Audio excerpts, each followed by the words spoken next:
Hi everybody, it's Curtis from Omaha Knife. You can find us at omahaknife.com. If you're in our area or traveling through our area, we have a great store in La Vista, suburb of Omaha. A lot of cool stuff on display, and we'd love to have you stop in. It's barely out of your way at all if you're traveling on I-80, and 10 or 15 minutes out of your way if you're traveling on I-29.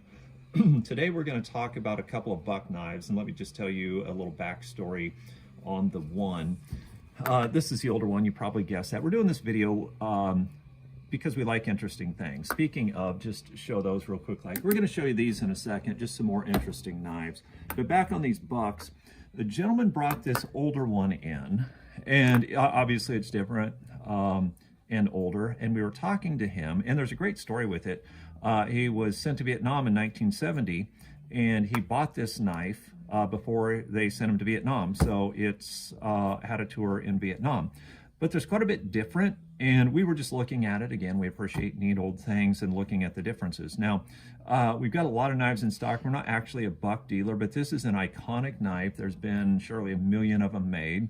And it's honestly, it's not especially a great knife by today's standards, but everybody knows it, and lots of people either have one or have had one. So it's worth taking a look at the old versus the new. This one, we'll call it new. It's actually a 90s vintage. It's in excellent shape. It's one somebody traded in, and then somebody who works here purchased it. And which you may find this annoying or amusing, one of the two, depending on how you personally feel about buck. He bought it actually to dig out dandelions. So seriously, that's what he got it for. But we asked him to bring it back in so that we could do this comparison video.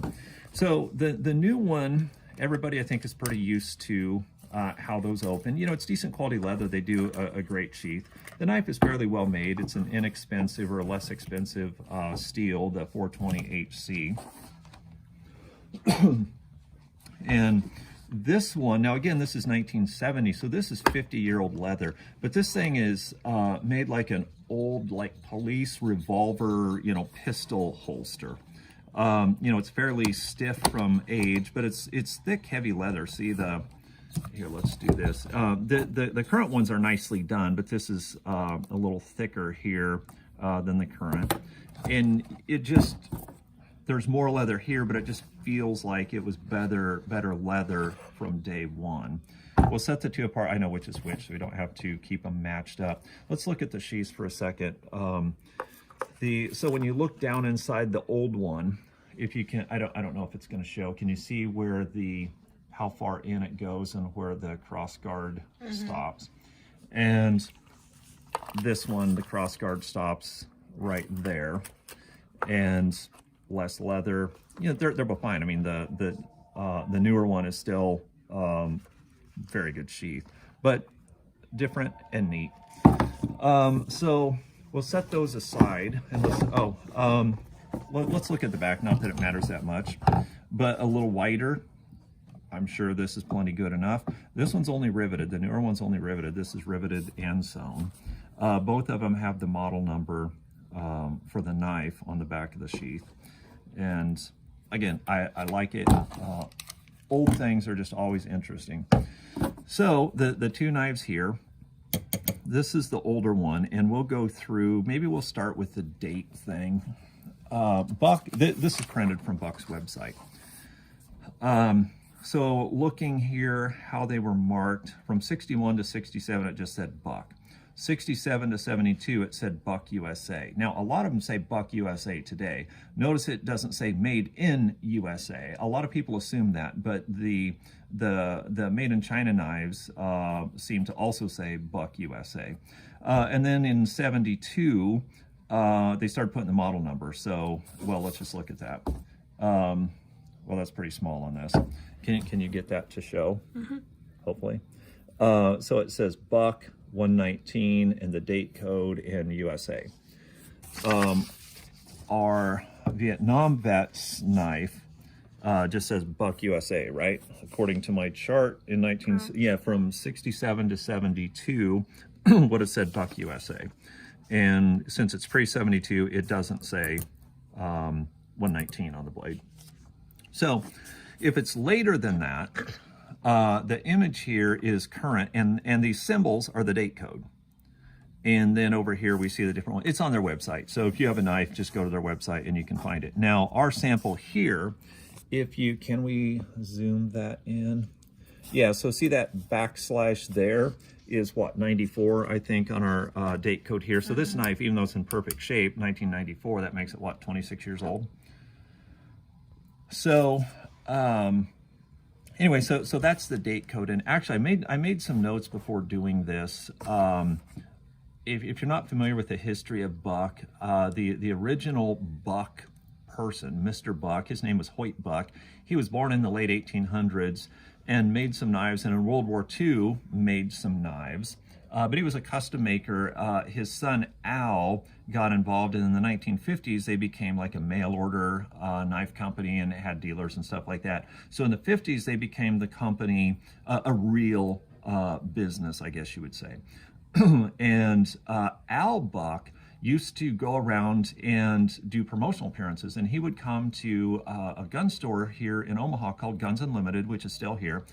Al would go there and do promotional stuff, and a customer that we had, a gentleman that we were very fond of, he passed away a couple years ago, Joe LaSala was his name, and Joe knew everything about vintage knives. We would, when we get something old in, whether it was a Spyderco or Benchmade or something we'd never seen before, we would ask Joe, and if it was old, Joe knew. But anyway, Joe had several knives. He liked meeting like Al Buck or Sal Glesser, you know, any of the heads of companies and get signatures and stuff. But he had some knives that Al had scratched his name on the blade with one of those electro pencils, and he was very fond of those.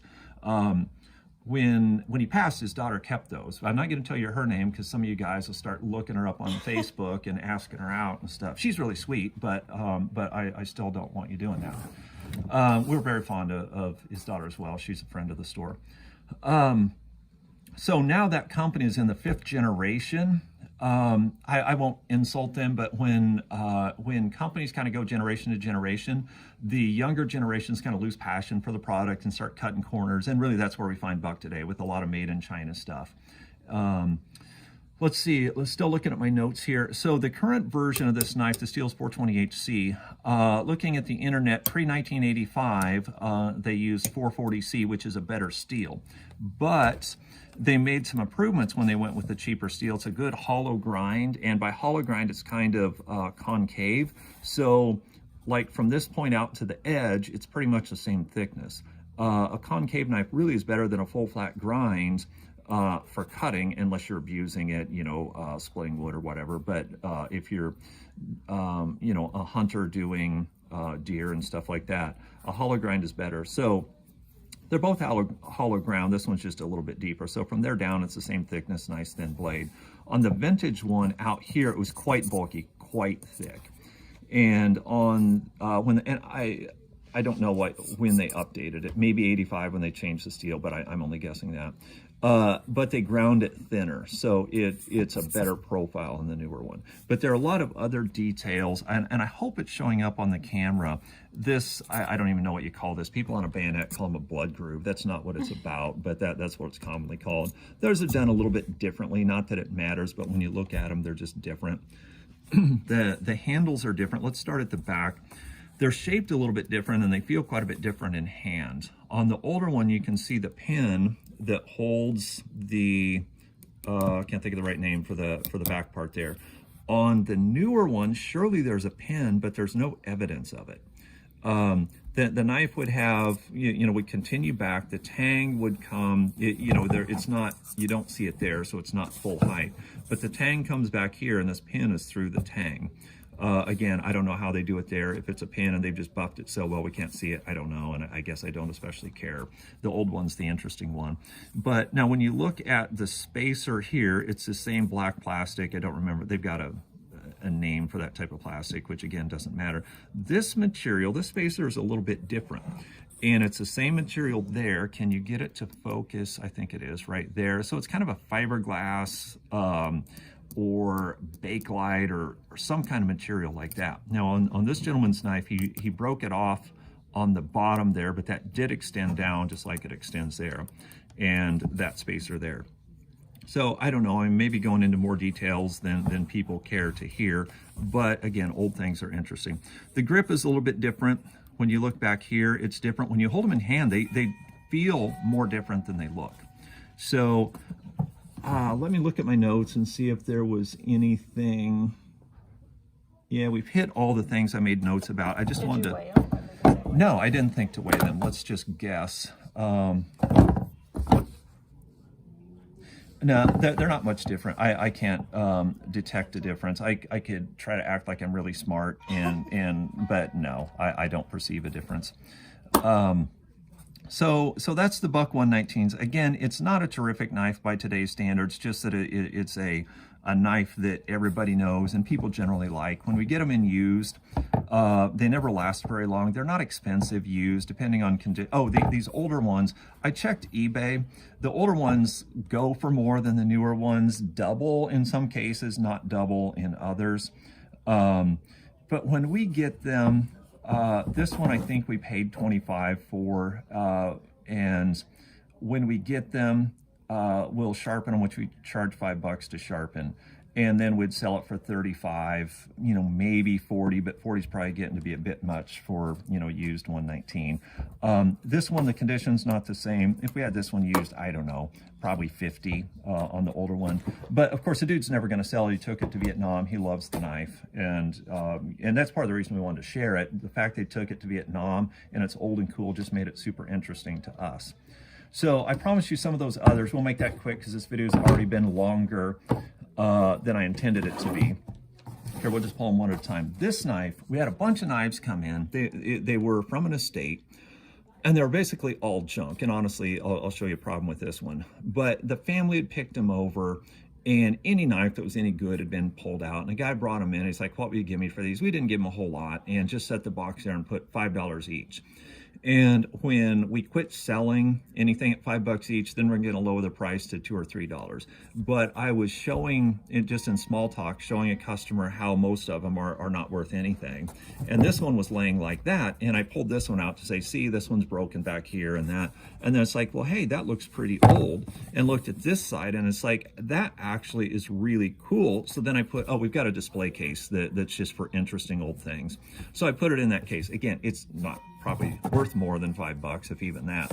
It's bent in here, but possibly a custom made knife because it is very simple. The pin's like that, and the initials, it's not that straight. So I really think, and see the fingernail groove.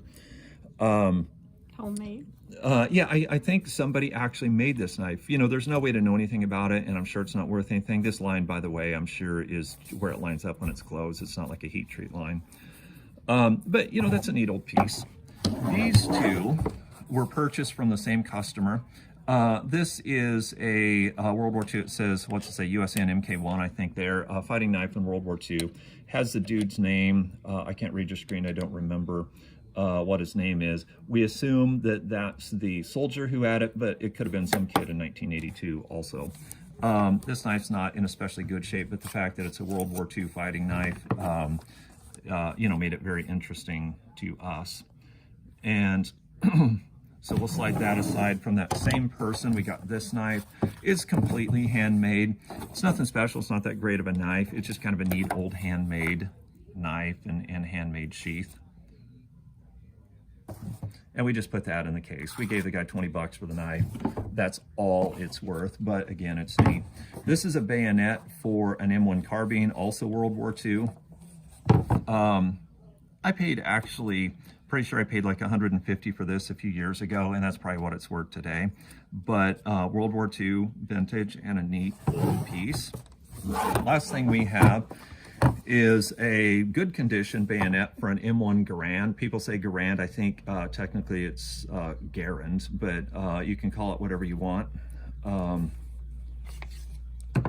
Now this is World War II production, and again, excellent shape, and you can zoom in on the maker mark there if you want. On some of these old ones, if they're ground up down here, ground shorter, they're World War I bayonets for the 03 Springfield that were shortened to work on the Garand. So, another interesting thing. When stuff like this comes in, we'll give a fair price for it and hold on to it. I don't really pursue this stuff, just that people offer it to us every now and then I do hold on to it. So I think that's all we have for this video. Maybe we should try to do more cool things videos. We don't do very many videos. We try to give out helpful information. We're not trying to really sell stuff in our videos or get viewers and try to monetize the channel. We're just not interested in that. We don't have time for that. So we want to show you interesting things. So visit our Instagram. It's Omaha Knife on Instagram, Facebook, and obviously YouTube. If there's anything you want to see, always let us know. We do get some comments, whether it's through our videos or people that see our videos and email the store, come in, various comments and things people say. We're always open to that. If you want to see some stuff that you think we can show you, we will. So we're going to wrap this video up. Thanks for watching it, and we'll see you another time.